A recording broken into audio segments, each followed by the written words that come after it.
Those of you who know me know I usually write these things in my brain somewhere and just talk them, but I have written about Will Alexander before, so I decided to write this out.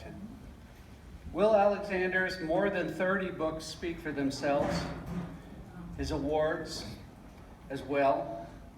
He is not only a poet, novelist, playwright, he is a visual artist, a musician, essayist, and more. And I think he does not always think of these things as separate activities either. He makes connections. For Will Alexander, the nature of matter is as something that cannot be contained as sterilization by plinth, by manipulated allotment or border. And such a view is seen as core to what he calls the Asiatic endogeny, and by extension, Africa with all its stunning oral kingdoms.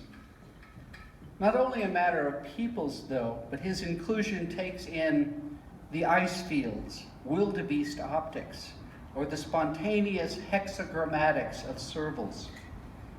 He may call this inclusion the ballaics of the ozone, at the spillage of the sky which exhales as a burning supraphysical raga. While Alexander points to and from Breton and Miro, making us lean towards surrealism as a concurrent system to his own vision and practice, he is grounded in a wide view of possible science, and his build on the sodium is palpable. Of those grains of sand Blake speaks about, not an impossible wilderness. He may visit a place where neutron semantics transpires, but his own semantics, while blitzing through cosmological wavelengths, are profoundly palpable. They speak to you. They speak to me. In his infinitely expandable sense of connections, and these are connections across centuries, across continents, across disciplines of thought and action that too many people separate. Battlers against complacency are any of us who hold up notions of free thinking and free mingling of ideas against forces that would resist such roaming. It is a we that not only resists, but also conducts. He writes about, and this is from a poem of his, we who plunge through inherent existence, who surmount as beast, restrictive gallstone as landscape, or asps who burn with thriving spittle. It is we who send up smoke through the archives. It is we who live in wakeless daylight threadings, so as to throttle the tincture of thankless monsters, so as to reach with our brooding the very chronicles of terror. Andrew Joron writes of Alexander's work, here the energy of the imagination has not yet been harnessed to the goals of bourgeois subjectivization. Imagination is the conductor of primeval lightning, the fiery trickster leaping between frozen and fragmented realia, the universal translator of the multitude of tongues, both human and inhuman, emitted by the signal of signals. At the end of Alexander's play, one of the plays in Inside the Earthquake Palace, a literal volcano is about to burst forth, the late 20th century earthquake of Montserrat. Earthquake includes in its conductions both death and life, and the character in that play, Locato's penultimate words in the play are spoken with a curious joy on his face, as he says, somewhere across the waves the sun is breaking. I know the sun is breaking. It is like the birth of fire at the end of Alexander's The Sri Lankan Loxodrome, where such explosion is like a brimstone fire at the source of the instantaneous. Will Alexander is the closest we have in our community of poets to a jazz master, the hard-won creator of instantaneousness, the transformer of note to harmonics and disharmonics, to a music we both can't quite handle and also can't turn away from. Please welcome Will Alexander.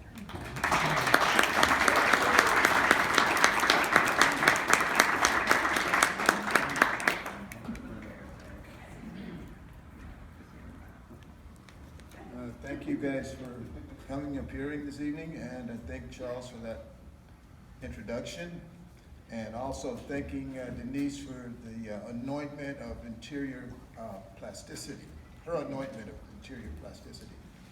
And I wanted to read from an aphorism here. There's a kind of introduction, not to read an aphorism, but I say a mirage retriever. I see myself sitting in a sandblasted mud hut, a hawk's beak exploding from my mouth with the fatal power of impalement, attacking with a sorcerer's linguistics that which profanely aligns itself with the exoteric spirit of the Newtonian model. And this Newtonian model is something that's imprisoned us for 400 or 500 years easily.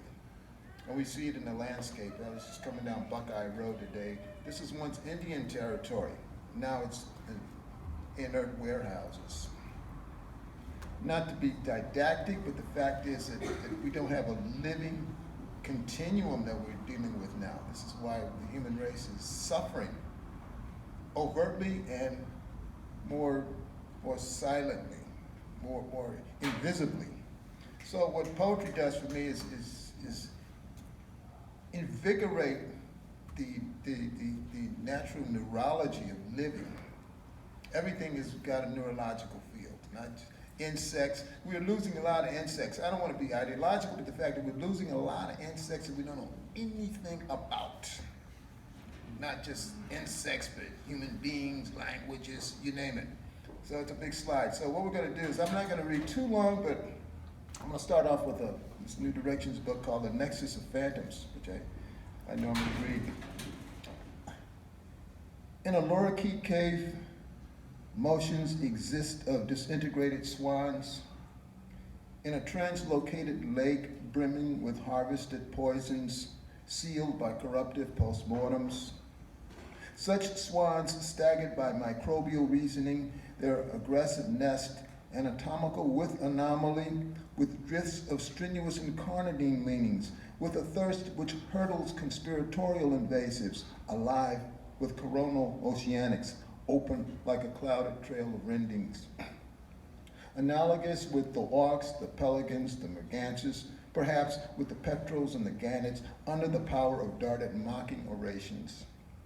The swans looking back on solemn blood perusal like a form of death breaking roses on a shore. It is the example of phonograms, of lost and compacted lenses turning within a charismatic fall line, or an isonev, or what an avian would announce in Greenland as a catabolic wind. The swans, like a haze of magnetism or implied gondola locations where the scent of each lorikeet is consumed and brought to dazzling eclipse refulgence. In another foci, in another depth, their form self-challenged, in a cloak of suns, their power deep revealed, with 7 moons burning, reduced to 2 intense incendiary magnets. And these incendiary magnets, like a nexus of phantoms, scattered across a geometric optometry. You know, what I found is that poetry and science don't have to be disarticulated, or they can be amalgamated so that the language begins to expand. You know, English has got approximately, it's 250,000 words, and we've been reduced. Cindy was saying like the humanities, things are being reduced, and at the same time the language is there to expand us. And I have a theory about that too. I'll maybe talk a little bit later about English and expansion rather than reduction. But I wanted to read a poem called Water as a Dysphoric Medium Dysphoric means it's uncomfortable. A skittish form in sudden arsenic waters, amplified like a smoky siphonophore within a black gestation of strata. The water then burns beneath an androgynous source of lilies, with each of its moons exploded like garish millipedes in resin. Thought becomes an isotope within hydrology, within an inorganic compound, within the power of its youngest sea, where I imagine in its depths the form of stunning manganese trees, or a body of crows trapped within a heated polar ceiling. The depths reverse with their isobars, with their dust counts, like land condemned to brutish wheat projection. The biopsies, the oxygen meters, the taste of stunned plankton, like a concentrated polyp from a tribe of spontaneous stellar confinement. The anatomical, the blank globigerina of debris, like darted mocking alchemical thievery, or a dazed selenium hull, or a vaporized boreum falling miles and miles to the bottoms, flecked at a level beneath carbonized petroleum, beyond that which antedates salt. I'm speaking of energies which ingest the first perfected forms of creation, the primordium of waves, the calligraphy of torment, and so the coelacanths, the vampire fish, the orbits of volcanoes endure.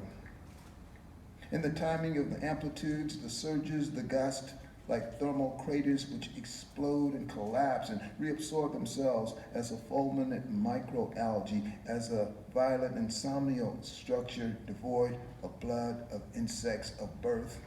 The writhing dunes, the dark conduction of saliva, de-energized by merging, then brought to bear upon the fruit of infertilized deltas. So for me, every word is a summons. Each word creates magnetism. In existence, every act should create some kind of magnetism, hopefully for a positive thinking pattern, not a negation. But see, if we think about what's right in front of us, we don't get the whole picture. This is what the indigenous understanding is, giving you the whole picture, not the fragmented picture. There was many reasons for 1492, but the tragedy is the reduction of the human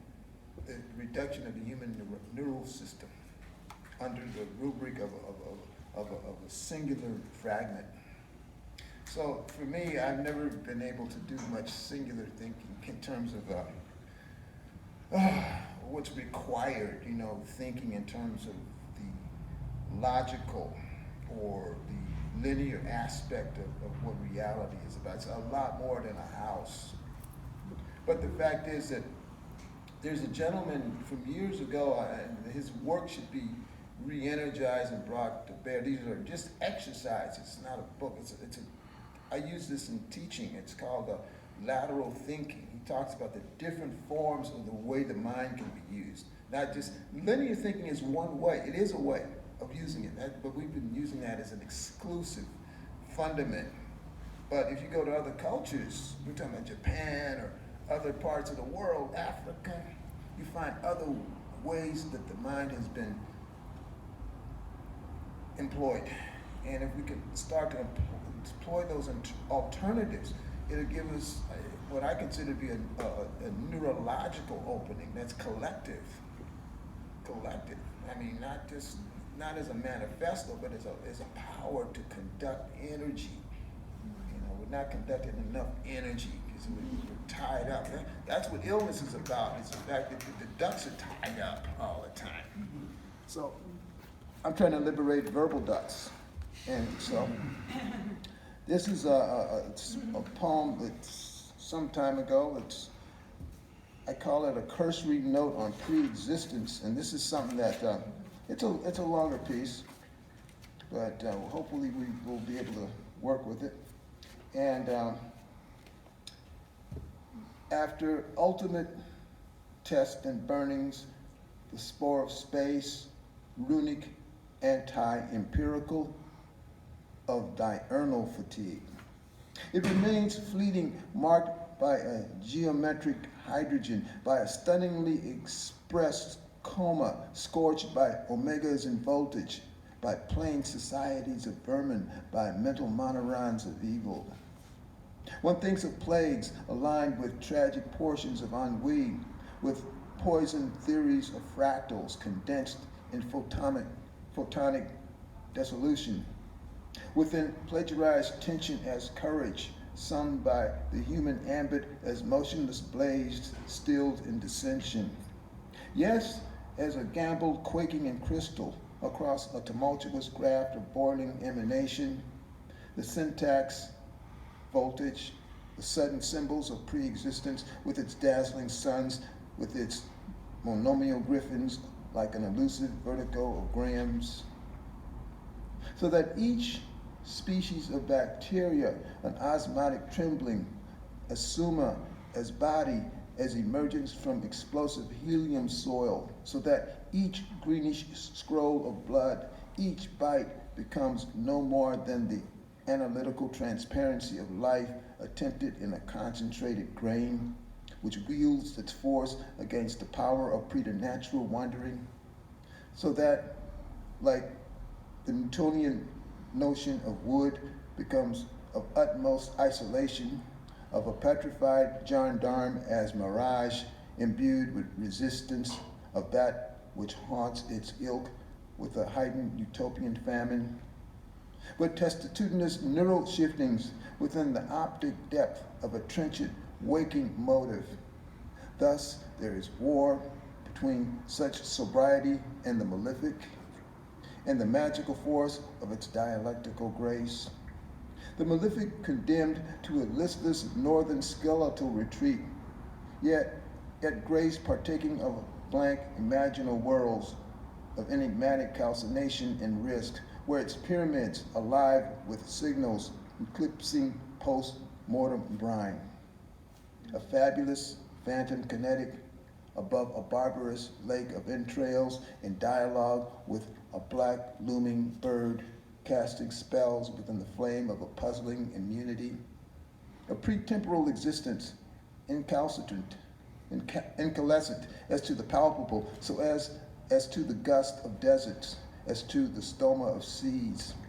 All the humanity of lynxes and dolphins, rife and simultaneous with the precondition of Saturn, with the proto-coalescence of Venus, their phantom marks floating across critical Uranian sierras, not visually inscripted, not bold with umbilical infusion, or coeval with eidetic methane charisma, as in an arbitrary vacuum where a necessitous dromedary language is replete with prolific nullification, with absence, with a vapor of angularity, as though moons had erupted from a shaking foundation of endless beta decay.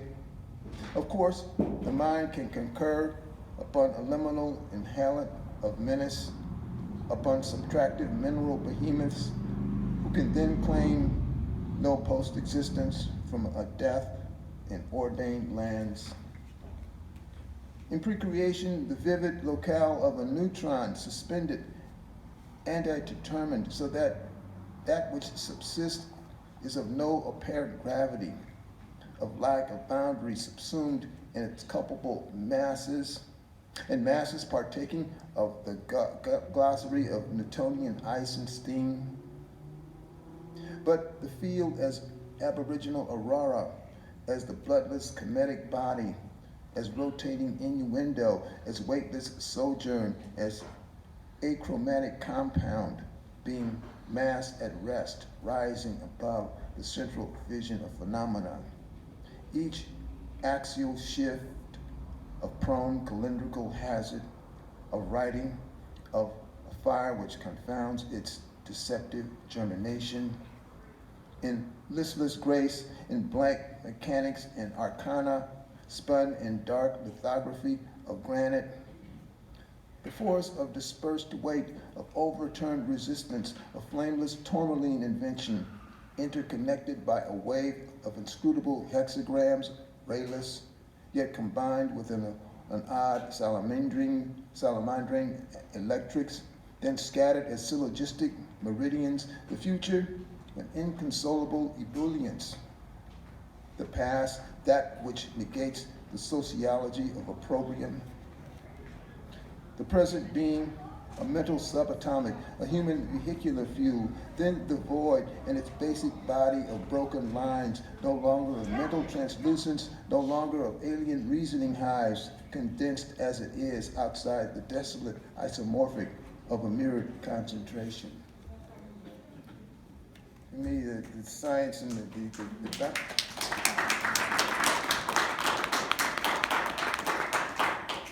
boundaries for me have never existed. Boundaries for me were, boundaries are part of the educational process in Occident. For me, I've never had this, for some reason, none of the boundaries became isolate for me. And as a consequence, I was never a student of any consequence because of that. But you know, what happened for me was when I was able to liberate myself and go beyond boundaries. And something Octavio Paz said in 1956 about the collapsing of genre. And I took that to heart. It's in this book called The Bow and the Lyre. 1956, he talked about the different forms of the genres being, you know, they should be integrated and put together. And people like Lautréamont had done this, pre-surrealism.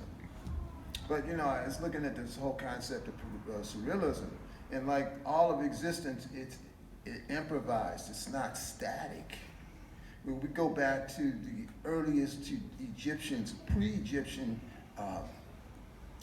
what is the methodology of the mind, you know, where study of the mind, I should say, where the hypnosis and intervention took place. And this is done in the Islamic cultures far in before, you know, the interpretation of dreams. How do you say in German, the Traumdeutung? 1903, but this has been done in Cordoba in the 900s by a gentleman named Najab Uddin Muhammad. They were cataloging the mind in the 950s. So don't tell me about this or that. It's nothing is new. It's the old biblical saying, "It's nothing new under the sun." So we've been categorized, and especially in fact, in something like mechanical devices. I mean, like street lighting. You know, that was announced in England in the 1350s, but not implemented until the 1800s. But you go back to Cordoba, you find this thing happening. So I'm talking in the 900s. So you're talking about integrating these areas into the human system, not the situation that's going on today where we have our colleagues down here, human colleagues down here at the border, not miles away from here. So I want to continue with a thought is philosophical torment. Wow, when you think a lot, it makes you uncomfortable sometimes. Because, you know, we're dealing with consensus understanding all the time. And the reality should be an experiment. It's like Denise was doing an experiment, a plastic experiment. That's what drama is. It's plasticity and ferment. This is called Thought as Philosophical Torment. In the mirror of excessive drift, there exist those values which exist within schisms, within error-racked spectrums, which glow by means of vapor above anti-dimensional obstruction. The visage of metrics tuned to a mesmeric lisp, to a rancid facial dice thrown across ethers, across 3 or 4 sierras or voids, so that each sculpting, each prism advances the apparitional understanding to a macro-positional scalding which collapses, which takes on the centigrade of absence, bound to invisible camaraderie, which means velocity is obscured and resurrected beyond the scope of apositional turquoise beyond the scope which defines its way as jaundice by a circular language as dragon. The face and the scope of the millipedes no longer condone to withdrawal, to persecution as flaw or advancement. For instance, the blank theogony of vowels or the inhomophony of distance, like an open vibrational nerve or the hissing of ruins in a buried nautical port. One thinks of a sublimated mountain illness, contradicted as in a reddish form of dysentery, and in each intrinsic nuance all the symmetries obscured. The maps one comes to know are but boulders which are shattered by spoilage. Therefore, the fragments hung in peninsulas or suspended, and the visage in its demeanor like a de-ingested shrine subsumed in the body as a rudderless coherence. So to use language is an opening, not a restrictive, to be corrected on a paper, but to use the experiment to widen the space. There's a great, we're talking about jazz music, you may not know this great jazz trumpeter, played with the great Eric Dolphy in 1961. They did this great, they call it the Great Concert, but it was at the old 5 Spot in New York.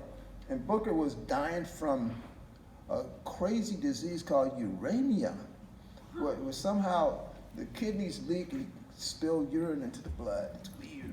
And he was dying from this, but he was playing this great music all up to the end. So we got to do all the way to the end. And I'm not saying that, but you do it. So Booker says he didn't believe in obstructions. He believed in the plasticity of sound. You don't have to just do it with notes within a certain range, but you can spill outside of that. And that was one of the ignitions of, we're talking about Ornette Coleman, Eric Dolphy, John Coltrane, opening up the neurology now. We're not talking about what is it to look at the moon out there. It's different. It's part of our reality. So, if it's an insect out there or somebody, it's a person of Indian heritage. Why are they so demeaned? You're demeaning yourself, is what Cesaire says when the colonizer is the colonized. You're trapped. We're all trapped. So how do we liberate ourselves from quotidian thinking? That's what I'm attempting to do in some of this work. So, and what I do, I never prescript any reading. I myself don't know what I'm going to read. So it keeps everything going. I don't prepare. I don't cross my T's and dot my I's. It's not good for consciousness. This is the title piece from this book called Above the Human Nerve Domain, and this is the title piece. And it says, to unlock predispositives in carbon. We'll wait till the quotidian guys go away. I know they need to go and deliver goods, but it's an opportunity.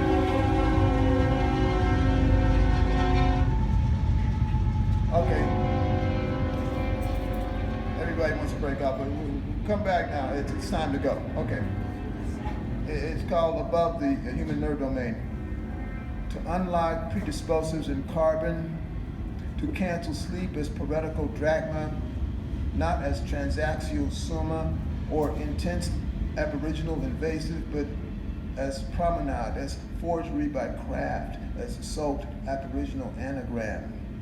Yes, as a dark stochastic wheat drained of its magic as drift, being boundary, being hellish invention as grasp. I'm thinking of aroused electrical blockage, of human monsoon killing as treaty, as breach, as strangled impulse by identity. I mean the psychic root which is stained by dialectical illness, by the thought contained in black ozonal mirrors where general slaughter is reflected, where the mind impels its wits by bleak molecular isolation, by stunted mangrove as withdrawal, by absence from the life of euphoric solar trees. Such prone negation imploded from the realms of a suicide foundry, of broken wisdom as diamond. It is an eon of fallen snow in a well. An injudicious barrier gone awry, the ingrained Eurocentric example of the hatred of the darker integument with its combative belligerence against the core of volitional mystery. So that what concerns me is a yoga which implodes the sun, which compounds its runics, the body then electric like a stunning sapphire serpent, with the arc of its cells alive as interior alter species, as an eye of analogical waters. No longer of ennui, of the praxis of perfidious helium atrocity, extended by the vapor of betrayal, by the dazed imperceptives in the molecules. Here in such preternatural enclave I swim in the murmur of sundogs, of kindled potentate spasms, like interior distillation from Moorish pre-Copernica. As if at the height of Kemetic day there existed the dauntless Sphinxian geometries, those pre-existent personas of lightning, no longer of the form of gravity as bastion, of lingering ammonia in the genes, but of absent chemical flaw, the body becoming the magic flight of a transmuted corium, of the bell of a bloodless liminal amber. And this is another piece called from this volume called Provision for the Higher Ozone Body. How do we extend our capacities as human beings? Not through going to the gym, but that's part of it too. The psychobiology, not just the mind and the body put together. We heard a lot about this, about the mind and the body going together. But we've been educated to separate everything out. I know for certain. I was ill just that far away from, as the old Persuader song says, that much from being dead. But in a state of shock, that's the old, what do you call it? We used to call it in the hood slow dance music. But it's just interesting enough. I was close, and it's something that allowed me to see things in a certain way. You don't take things for granted, and not to be to use the term hard ass, but to be a person that's aware of what's going on, because this is the problem with the monotony of being in a particular generation. It becomes a monotony rather than a reality, because you get stuck in these places. People are stuck, and they go back in time, and they can only relate to the mentality of a former time, but they're not in a continuum where they're exercising their total reality. There was a nursing home. I'll read a poem after I say this, but there was a nursing home in Boston. They did these experiments on the mind, and they replaced everything. I won't let them get in my way, but what they did was they did these experiments with the people that were there, and they're nuisances, but I won't let them stop me. What they did was this. They took all of the TVs out and put black and white TVs in there. And they showed old pictures of old boxing matches of Floyd Patterson and people like that. And after about 2 weeks, there seemed to be more life in the population in the nursing home. In other words, they could relate to that. But if you open that up and you start to open the whole spectrum up, you'll be comfortable anywhere. There won't be a limit that you're operating out of.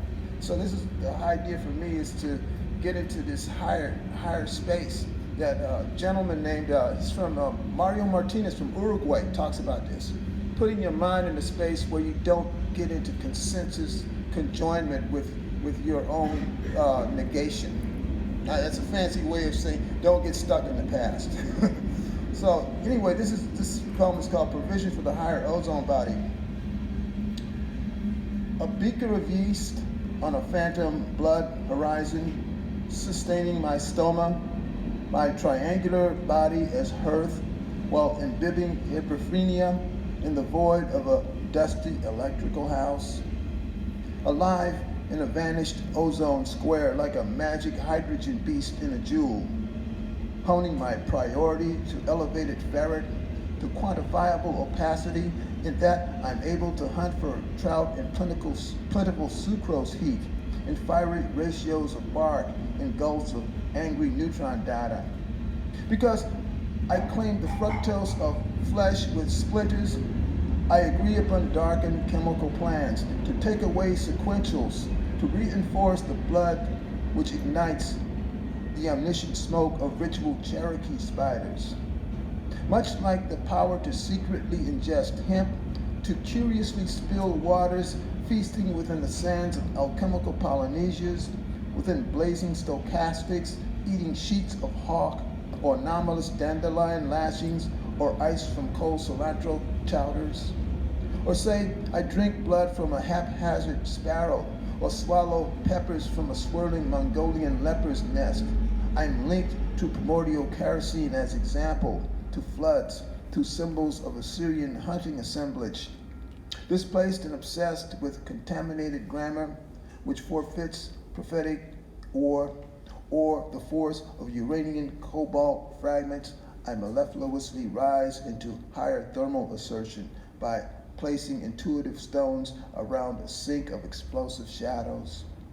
I then re-engender the bottomless, or make 2 or 3 bickerings of ice vanish into the source of Mexican agua. There then exists the eating of lions on behalf of the alchemical hurricane body, on behalf of its higher levitational beryllium, its claws, its emblems, eclectic butane and voltage.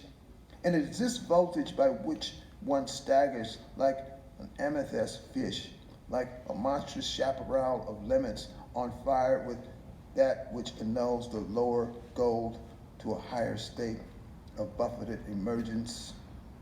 As if under the camouflage of cataracts, I were to dwell on glassy vertical soils, compelled by roaring anodyne volcanoes. Every reason exists to impose my scrolls on blank omega warrens. Therefore, being able to breathe at living volational scale, life as spurious mirror must be empty, must transcend the flaw in piacular bullocks, so that the bulk, the monorons, the chasms will emit as a oracular bounty, a salt, a distance prince capable of a lapse at the pitch of the transmuted ozone body. And this whole idea of transmutation of language, of transmutation of the being, that one has to take a kind of a leap, almost a leap, to take on these other properties of these other plasticities of possibility.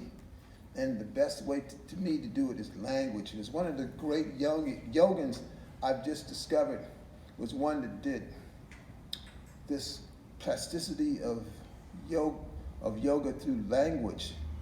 Swami Ramalingam, nobody's heard of him. Amazing stuff, 1851. You know, see, that's another problem too, that our minds have been cut off at 1945. Oh, we know it's too old. You know, that's crazy, because you know, it's as if you were, exonerated from living, and you're put into an advertiser's box, like the advertiser's box from Bernays, 1923, which we've been put in for a while. By the way, air conditioning came in about 23, 24. So we're not that far off. In fact, between 1923 and 1970, according to this historian, I didn't get his name. I heard this interview. He says between 1923 and 1971, there hasn't been much done, even though we have all these electronic devices. But the basic idea of the typewriter, everything is the same, basically the same. You've taken out billboards and put up electronic, but what's transmuted from the inside? Much of nothing. In fact, it's devolving. We're just talking about China today. The devolution on the planet Earth is astonishing. So we have to continue to move in a direction. And I'm going to finish up with this piece on the forming substance of Orishas. You know, the African ideas of the intelligence and telepathy and language. All of these fields formed out of Africa, which is completely denied. I mean, we go into philosophy departments, you get to the pre-Socratics, but where did they come from? How long did Pythagoras and people like that stay in Egypt? Years and years. There's in Herodotus, and some of the people talked about the actual teachers of Pythagoras in Egypt. Not much is talked about that. In fact, it becomes radical because it's African. So, yeah. So we're gonna spin in on this poem here. It goes on the forming substance of Orishas. Like spectral glass or music in hypnotic palindrome, I float in measureless unus ambo, as if up a flight of refracted shale I had greeted my own collusion. My quaking appoggiatura in morose Vudanic empyreans, in a darkened gradient ideal, in a treatise on immortal monsoon and stormint. Yes, on combined ammonia and sand by extracting dye from bitter surgical causes, by flames monstrously modified by treason, as if I threw from my optics a blizzard of dice, a transformed connivance, and flew spellbound into the jeopardous range of dense Judaic gods, who change forms, who variate as monsters, as plagues, as ghosts who block the sun door. So my Orishas, imprisoned, theistically locked, who advance and retreat by phantom creosote vibration, by prayer as aboriginal containment. Therefore, the sun, a lucid castral flambeau, appearing in fictitious scintilla like a specter or draught with both its ciphers missing, again appearing as a blood-drenched duenna, as a life and death rotation, as a quintessential acid. And so my Orishas, with their double throat of a billion ethers, flying across runic withdrawal, flying as obscured pariahs, alive as if sulfuric bitheism were shattered, with its laws, with its manacles, with its phantoms. And my Orishas, with their sputum-colored auras, with their eyes of tortured hurricane moons, as flailing solitary gats, as quintessential duplicity, part quadrant and part yellow, and I, with my lustrous looking-glass pigment, with my roving heretical elixir. And so there is thirst, there are surreptitious muffling powders, and the deities with their scattered wounding teeth watch my Orishas turn shadow and vanish, and continue to hum within my voice as in a glass of old Veronal brew. Now, as dialectical advantage, as high above deistic moral chambers, their winged singular fate, free to roam inscrutable havens, beyond the fact of an insular neutron thesis, beyond the trait of canonic barrier as reversion. I thank you.